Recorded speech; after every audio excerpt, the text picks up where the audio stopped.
शिखा शर्मा जी हमारे साथ जुड़ गई हैं। शिखा जी, ये एक नई फाइंडिंग आई है जो ये कहती है, जैसे सिगरेट के बारे में हम आज तक बात करते रहे हैं कि एक पिज्जा आप खाते हैं तो 8 मिनट आपकी उम्र कम हो जाती है उससे। इस तरीके से इसको समझाने की एक कोशिश की गई है।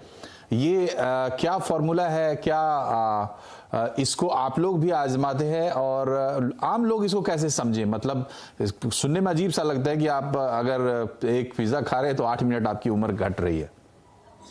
देखिए, उसका एक बहुत सिंपल फॉर्मूला है और वो है कि जब आप कोई फूड खाते हैं उसमें से आपकी बॉडी को अल्टीमेटली ऑक्सीजन मिलेगी, विटामिन्स मिलेगा, मिनरल मिलेगा। हमारा जो शरीर है वो कुछ फंडामेंटल एटम से बना है, जैसे ऑक्सीजन है, कार्बन है, हाइड्रोजन है। तो जब आप कोई भी फूड खाते हैं उसका जो एंड एटम बनेगा या तो वो हाइड्रोजन बनेगा या ऑक्सीजन बनेगा या कार्बन बनेगा। जब हम पिज्ज़ा खाते हैं तो पिज्ज़ा को डाइजेस्ट करने के लिए, क्योंकि उसमें बहुत ज़्यादा एसिड इन्फ्लेमेशन होती है बॉडी में, हमारा शरीर का ऑक्सीजन ही यूज़ हो जाता है। जो हमारा शरीर का स्टोर्ड ऑक्सीजन है वो ही उसको डाइजेस्ट करने में इस्तेमाल हो जाता है। तो एंड रिजल्ट क्या है कि आप ऑक्सीजन डेफिशिएंट होते जा रहे हैं, आप बॉडी, आपकी शरीर इन्फ्लेम होती जा रही है, क्योंकि इन्फ्लेमेशन का मतलब oxygen depletion of the body. तो इसीलिए ये एक आम भाषा में समझाने के लिए है कि जितना आप इस तरह की फूड्स खाएंगे उतने आपके शरीर से जो vital oxygen, vital minerals, vital vitamins हैं वो खत्म होते जा रहे हैं, वो नष्ट होते जा रहे हैं। जी, तो जो बॉडी के लिए ज़रूरी चीज़ें हैं वो आपके नष्ट हो रही हैं और जो अच्छा आपको मिल सकता था, जो दूसरी चीज़ आप खाते, क्योंकि ये एक बड़ा नुकसान है शिखा जी की, जो जिन लोगों को जंक फूड की आदत लगती है वो उसके बदले में जो अच्छा खाते वो नहीं खा पाते हैं। क्या ये भी एक इम्पॉर्टेंट पॉइंट है, क्योंकि इसमें लत लगने की भी बात आती है? कहा, और एक बहुत ही इंपॉर्टेंट पॉइंट है कि अगर आपका पेट भर गया है पिज्ज़ा से तो फिर उसमें कोई जगह नहीं है कि आप फ्रूट खाएं या आप जो इम्पोर्टेंट चीज़ें हैं जैसे सैलेड है या सब्जियां हैं, तो जगह ही नहीं बचती। तो वो जगह रिप्लेस कर ली है आपने जंक फूड से, तो नेचुरली फिर आप वो भी नहीं खा पाते एंड उसका भी एक अलग से एक नेगेटिव असर पड़ता है। बिकॉज सी अल्टीमेटली बॉडी को तंदुरुस्त रहने के लिए आमतौर पे लोग सिर्फ एनर्जी की बात करते हैं, मगर एनर्जी की तो 50% जो है उसका वेटेज है, 50% है जो आपकी बॉडी में रोज टूट फूट हो रही है। आपका स्किन न्यू रीजनरेट हो रहा है, आपके बाल हो रहे हैं, आपकी आईज की जो मैक्यूला है वो बन रहा है। ये सारी जो चीज़ें कंटिन्यूसली रीजनरेट हो रही हैं, इसका रॉ मटेरियल मैदा नहीं है, इसका रॉ मटेरियल विटामिन्स हैं, इसका रॉ मटेरियल फास्फोरस है, कैल्शियम है, मैंगनीज है, जिंक है। तो अगर आपके खाने में ये चीज़ें उपलब्ध नहीं है तो यानी आपकी जो बॉडी की जो फैक्ट्री है उसमें ये सारी चीज़ों की कमी की वजह से बॉडी की जो फैक्ट्री है वो रिजनरेट नहीं कर पा रही है, वो जो टूट फूट होती है रोज़ उसको रिप्लेस नहीं कर पा रही है नए सेल से, नए टिश्यूज से। ठीक है साची, ये बताइए कि जंक फूड की एक बड़ी परिभाषा, मतलब आमतौर पर जो चीज़ें हम जिनका हम भी नाम ले रहे हैं या बार बार सामने आती है कि पिज़्ज़ा है, बर्गर है और इस तरीके, लेकिन आमतौर पर लोगों को ये समझ में नहीं आता कि कौन सा फूड जंक फूड की टिपिकल कैटेगरी में है। तो अगर आप समझा पाए ताकि लोग एक फॉर्मूला बना पाए कि हाँ भाई ये चीज़ है जो जंक फूड है और इससे बचना है।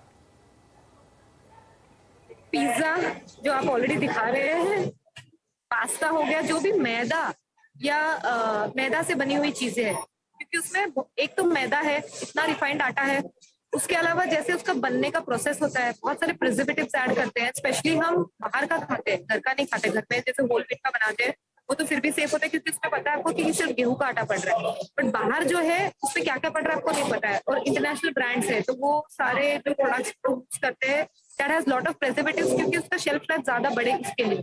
इसमें जो वेजिटेबल्स यूज करते हैं इट्स ऑल डिहाइड्रेटेड। तो आपका बर्गर हो गया, ब्रांडेड सारे ये बर्गर्स, पिज्जास हो गया, आपके एडिटेड ड्रिंक्स हो गए, आपका हॉट डॉग हो गया, जो भी आपको इजीली बाहर अवेलेबल होता है और जो खा के आपको एक्चुअली बहुत कंफर्ट फील होता है, all this is categorized as that. You know, आपका शुगर वाली ड्रिंक हो गई, कोई जो भी क्विक फूड होता है और खा के आपको पेट भरता है, स्पेशली मैदे वाली आइटम है, प्रोसेस यही है।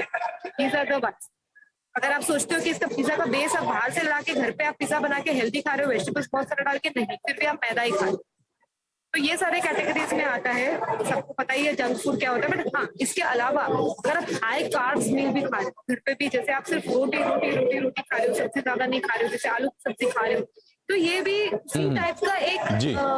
तो साची मैं आपको रोक रहा हूं, डॉक्टर सुदीप खन्ना हमसे जुड़ गए हैं। डॉक्टर खन्ना, आज हम बात कर रहे हैं, एक रिसर्च आई है कि उसमें समझाया गया अगर आप पिज्जा खाते तो 8 मिनट कम हो जाएंगे, हॉट डॉग खाते तो आपकी जिंदगी के 36 मिनट कम हो जाएंगे। समझाने का एक तरीका भी है और इसका एक साइंटिफिक आधार भी होगा। आपका जो डिपार्टमेंट है वो वहां तो सबसे पहले नॉक करता है जाकर ये पिज्जा बर्गर या जंक फूड का मामला। आप लोग इस पूरे प्रॉब्लम को कैसे देखते हैं? नहीं, देखिए, जैसे शिखा जी और दूसरे स्पीकर ने कहा, बॉटम लाइन यही है कि अगर आप मैदा खा रहे हैं, ज्यादा नमक खा रहे हैं, ज्यादा मीठा खा रहे हैं, तो दैट इज अनहेल्दी। मतलब ये मिनट्स जो भी स्टडी आई है, that is okay, that is basically to tell people how serious it is अगर आप रेगुलर जंक खा रहे हैं। यस, क्योंकि इससे क्या होगा, वजन बढ़ना बेसिकली, क्योंकि इसको आप और खाओगे, लिमिट में क्या खाओगे। इट इज वेरी टेस्टी, बहुत आपको जीभ को अच्छा लगता है, बट शरीर के लिए उतना ही खराब है। तो जितना आपका वजन बढ़ेगा उतनी अंदर बीमारियां होने के चांसेस बढ़ जाते हैं। सो बॉटम लाइन यही है कि कोई भी खाना जिससे वजन बढ़ेगा अनवांटेड, वो नहीं खाना चाहिए, और उसमें जंक फूड सबसे ऊपर होता है।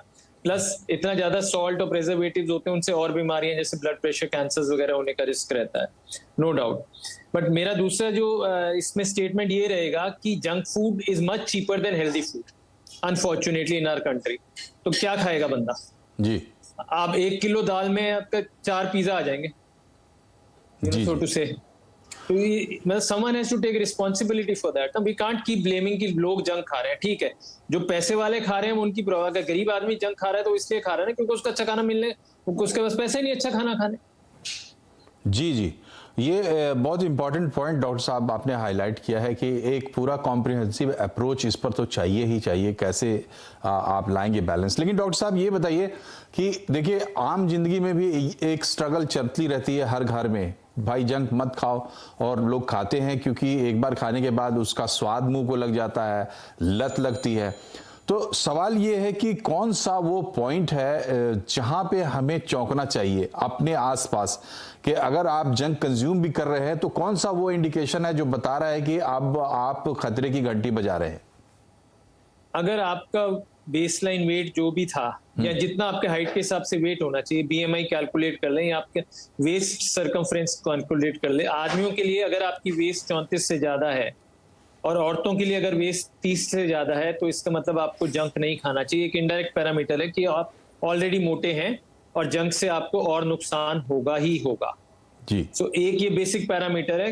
ठीक है भाई, आप पतले हैं तो थोड़ा बहुत खा सकते हैं, but that is no excuse to eat this. But ठीक है, आप थोड़ा खा सकते हैं, बट कोशिश करें 6 दिन हेल्दी खाएं। ठीक है भाई, एक दिन जंक खाना है, एक दिन खा लें अगर खाना ही है तो। बट वो हमारा क्या होता है, एक दिन हेल्दी होगा, 6 दिन जंक होगा जी। ठीक है, और डॉक्टर साहब ने जो बात हाईलाइट की उस पर शिखा जी की टिप्पणी लेते हैं, क्योंकि वो कुछ बता सकती है। शिखा जी, ये बताइए कि आप लोगों के सामने तो ये प्रॉब्लम्स भी आती होंगी जरूर, तो कैसे, क्या अप्रोच होना चाहिए एक इंडिविजुअल का ही अगर हम बात करें, क्योंकि बड़े लेवल पे मतलब आपको क्या समाधान दिखाई देता है, क्योंकि ये समस्या लगातार बढ़ती ही जा रही है?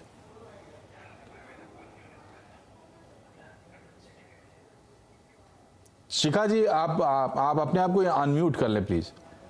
सॉरी, देखिए, एक जो सोल्यूशन देखा गया है जो सक्सेसफुल हो सकता है, और वो है एनवायरनमेंट। हम एक, जैसे कहते हैं ना कि man is a social animal, यानी कि हम अपने एनवायरनमेंट के हिसाब से चलते हैं। अगर हमारे, जैसे फॉर एग्जांपल आप किसी के घर जाएं और वो कहें समोसा खा लो, फ्राइड खा लो, चिप्स खा लो, और आप मना करें कि नहीं, तो कह रहे अरे आप डाइटिंग पे हो, चलो एक दिन से क्या फ़र्क पड़ता है। सो हमारे एनवायरनमेंट की वजह से भी कई बार हम उन चीज़ों में इंडल्ज करते हैं जो हम जानते हैं गलत है। सो फर्स्ट थिंग इज़ कि अगर स्कूल्स में खासकर, क्योंकि school is a structured environment, अगर वहाँ पे हेल्दी फूड ईटिंग का एक रेगुलर एनवायरनमेंट बने, चाहे वो टिफ़िन्स, चाहे वीकली उनमें जैसे वीकली एंगेजमेंट सेशंस हों कि लोग वीकली अपना अच्छा टिफ़िन ला रहे हैं, वहाँ पे सेमिनार्स हों, पार्टिसिपेशन हो, और इन तरह की एक्टिविटीज़ हों, चाहे पेंटिंग कंपटीशन है, चाहे स्पोर्ट्स हैं। तो अगर स्कूल के बच्चे जो सबसे ज़्यादा इन्फ्लुएंस होते हैं जल्दी, अगर स्कूल ये अपने पे बेड़ा उठाए कि हमें इन एक्टिविटीज को बढ़ाना है, स्कूल के टिफिन्स को ठीक करना है, तो बच्चे अपने आप बदल जाएंगे, because this is a very impressionable age. So I think, और दूसरा है अगर स्कूल कैरिकुलम में मैंडेटरी एक चैप्टर बने, खासकर from class nursery to class 8, कि हेल्दी ईटिंग क्या है, अपने शरीर का कैसे ध्यान रखें, क्या सही खाना है, क्या गलत खाना है, और उसका कारण कि वाई इज इट रॉन्ग. तो मुझे लगता है बच्चे घरों से ज़्यादा स्कूलों की सुनते हैं, टीचर्स की सुनते हैं. और पेरेंट्स से मैं सिर्फ एक रिक्वेस्ट करूंगी कि अगर आप घर में जंक फूड नहीं लाएंगे तो आपके बच्चों को आदतें भी कम पड़ेंगी. मैं ये नहीं कह रही बिल्कुल नहीं पड़ेंगी. आप किसी के घर में भी देख लीजिए, एक शेल्फ होता है जिसमें ये भुजिया और ये चिप्स, ये चीजें पड़ी होती हैं, हमेशा रखी होती है. जी. तो वो चीज अगर आप हटा दें as a mother, as a lady of the house, तो अपने आप वो कम होगी, बिकॉज एक कन्वीनियंस है. अगर नहीं मिलेगा तो लोग ऑटोमेटिकली कम आकर्षित होंगे. अगर सामने पड़ा है फिर बोलिए ना खाओ, ये बड़ा मुश्किल है. जी जी. तो ये तो है ही कि जब तक आप ये सीख पाते हैं कि क्या सही है और क्या गलत, तब तक आपकी आधी जिंदगी निकल जाती है. इसलिए जिम्मेदारी माँ बाप की बनती है कि बच्चों का फाउंडेशन वो सही रखें. यहाँ हम एक छोटे से ब्रेक के लिए रुक रहे हैं, लेकिन सवाल अभी और भी हैं. ब्रेक के बाद हम तुरंत लौटते हैं.